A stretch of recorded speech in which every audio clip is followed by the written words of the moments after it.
Welcome to another deep dive. Yeah. Where we unpack these really fascinating topics. And today we're going to be focusing on learning English. Okay. Yeah, learning English through a fun situational dialogue. Right. It's perfect for beginners, Mm-hmm. especially, those who are learning Korean, Mm-hmm. who want to grasp practical everyday English, Right. and we have an amazing expert here with us Oh, thank you. who's going to help us, break down the language in a way that's easy to understand and remember. Happy to be here. So are you ready to have some fun learning English? Yes, Sam. All right, today's deep dive is all about rainy day activities. Okay. So how to talk about those days when the weather keeps you inside. Right. But before we get into the nitty-gritty, let's hear the actual dialogue. Okay. We'll bring it to life like a mini play. Right. I'll be Alex and you'll be Ella. Sounds good. Okay, ready? Yeah. Okay. Imagine the rain is pouring outside. This rain is really pouring down. Oh, I no. had to cancel my hiking plans. Oh, no. Yeah. Well, why don't we find something indoor to do? Okay. The museum has a new exhibition. That's a brilliant idea. I've been meaning to visit the museum. Well, the forecast says it will persist all day. Oh, no. We should grab our umbrellas. Should we get lunch at the museum cafe? I've heard their menu is quite diverse. Oh. Let's give it a try. Perfect. This gloomy weather won't spoil our day after all. Okay, so there you have it. Yeah, A snippet of a conversation on a rainy day. right. Now, let's break down this dialogue and see what we can learn. Okay. What really jumps out at me is how natural and easy the conversation flows. Yeah. It's a good reminder that learning English doesn't have to be intimidating. Mm-hmm. It can be enjoyable. Absolutely. And you can see how even simple words and phrases, when used correctly, can make your English sound more natural. Right. So let's jump into some of the key vocabulary. Okay. One word that stands out is persist. Mm-hmm. Alex says, the forecast says it will persist all day. What does persist mean in this context? So persist means to continue for a long time. Okay. Like the rain will continue all day. Okay. So persist can be used in many situations. Like you could say, Okay. my headache persists. Interesting. Yeah, So it's not just for rain then. exactly. Now let's move on to another interesting word. Gloomy. Okay. Ella uses this word at the end saying, this gloomy weather won't spoil our day after all. Right. What kind of feeling does gloomy describe? Gloomy refers to something dark or depressing, Yeah. often used to describe weather. Okay. So Ella is acknowledging the bad weather, but saying they'll still have a good time. It's like saying the sky is gloomy, but we are happy. So it's about not letting the weather affect your mood. Exactly. Okay, and then we have exhibition, Okay. which comes up when Alex suggests going to the museum. Right. Can you remind us what an exhibition is? An exhibition is a public display of interesting things. Okay. Art, Mm-hmm. historical objects, even new inventions. Okay. Museums often have exhibitions on special topics. Got it. Remember, the museum has a new exhibition. So they're not just going to any museum. No. There's a specific reason to go. Exactly. It's a good example of how even a simple word like exhibition can add detail and depth to your conversation.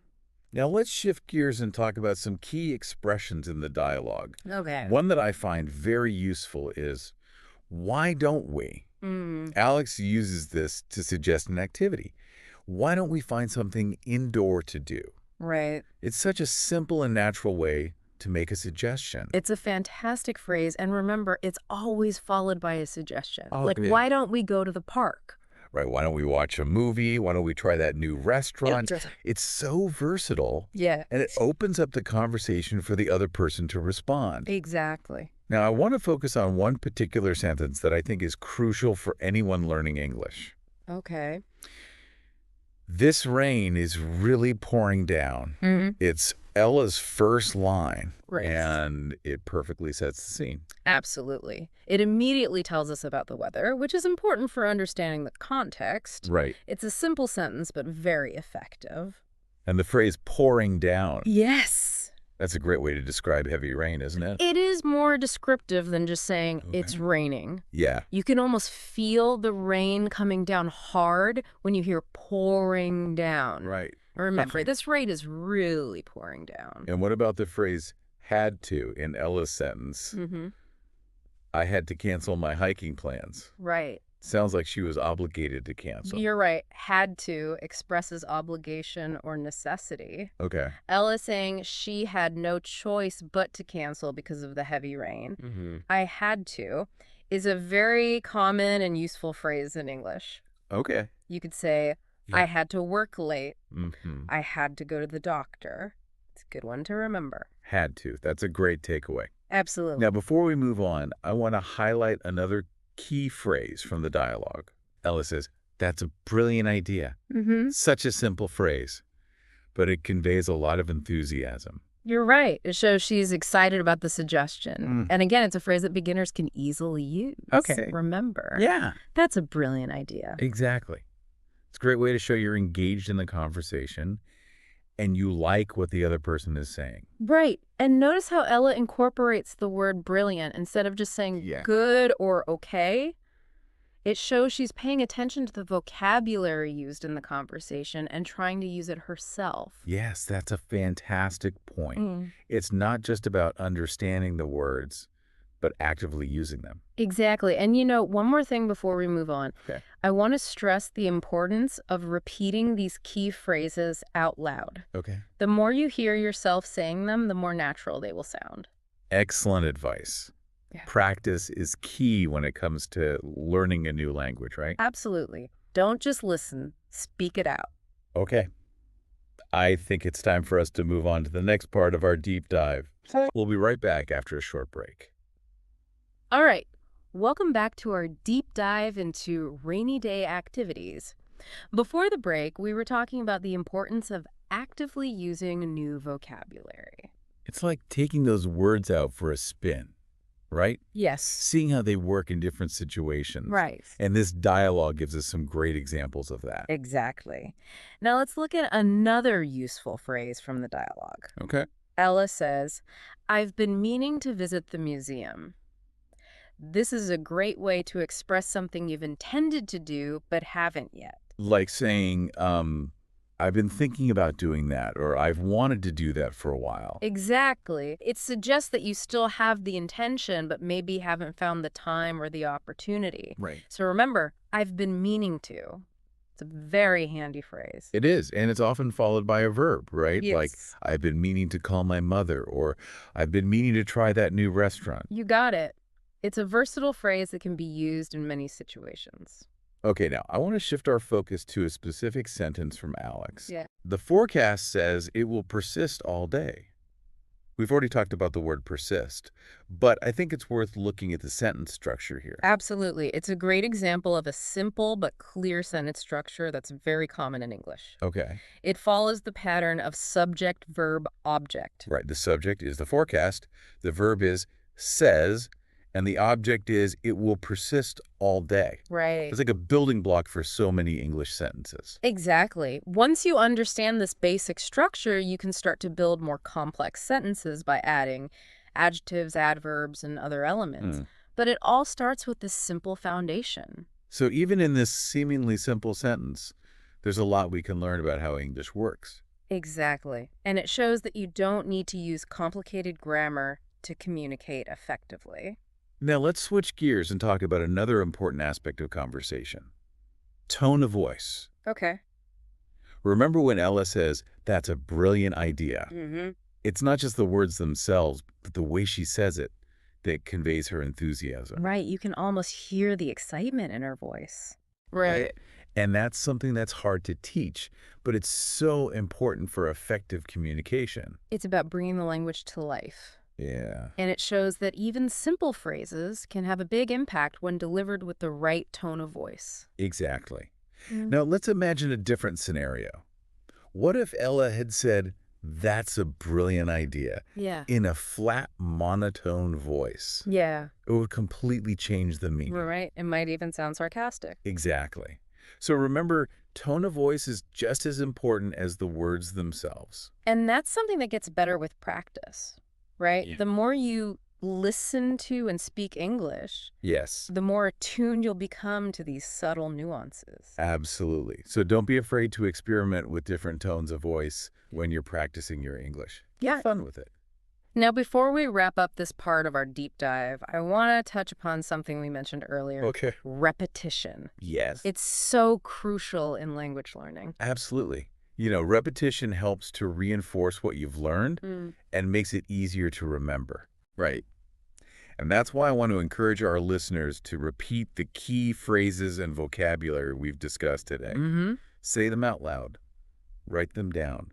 Use them in your own sentences. Yes. The more you practice, the more natural they'll become. Exactly. And don't worry if you don't get it perfect the first time.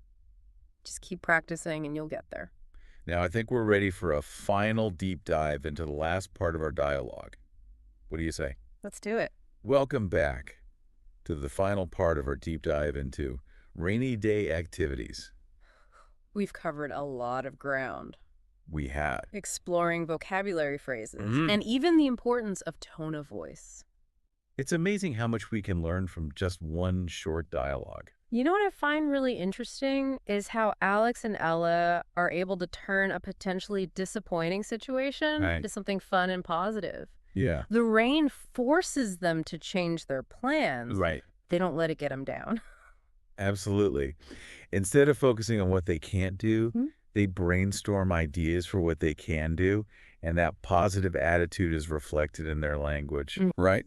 Like when Ella says, perfect, this gloomy weather won't spoil our day after all. She's choosing to focus on the good. And that's a valuable lesson for all of us, isn't it? Yeah. Even when things don't go as planned, there's always a way to find the silver lining. Exactly. And sometimes those unexpected changes lead to even better experiences. Who knows? Maybe Alex and Ella will discover a new favorite exhibit at the museum. Yeah. Or have the best lunch ever at the cafe. It's all about perspective, and having the language skills to express that positive perspective can make a big difference in how we navigate those situations. Now, before we wrap up this deep dive, let's do a quick recap of some of the key takeaways. Right. We talk about the importance of context clues on understanding new vocabulary. Remember, persist. Yes. We figured out its meaning from the way Alex used it in the sentence about the weather forecast. Right. And we talked about the power of repetition in language learning. Absolutely. Don't be afraid to say those new words and phrases out loud over and over again. The more you use them, the more comfortable you'll become. Exactly. And remember, making mistakes is a natural part of the process. Yeah. Don't let it discourage you. Just keep practicing, and you'll see improvement over time. Absolutely. Every mistake is a learning opportunity. Now, before we say goodbye, I want to leave you with a little challenge. Okay. Imagine you're the one stuck inside on a rainy day. Okay. What activities would you suggest to a friend? Think about it and try using some of the vocabulary and phrases we've discussed today. That's a great way to put your new skills into practice. And remember, if you enjoyed this deep dive and found it helpful, please like and subscribe to our channel for more fun and engaging English learning content. Yes. We're here to help you on your language journey every step of the way. We look forward to seeing you in our next deep dive. Happy learning, everyone. Thanks for joining the conversation here at Kaz English. We hope you found it fun and informative. Don't forget to check out kazapp.uk. That's kazapp.uk for more tips, resources, and interactive practice. Keep exploring, keep chatting, and we'll catch up with you again soon.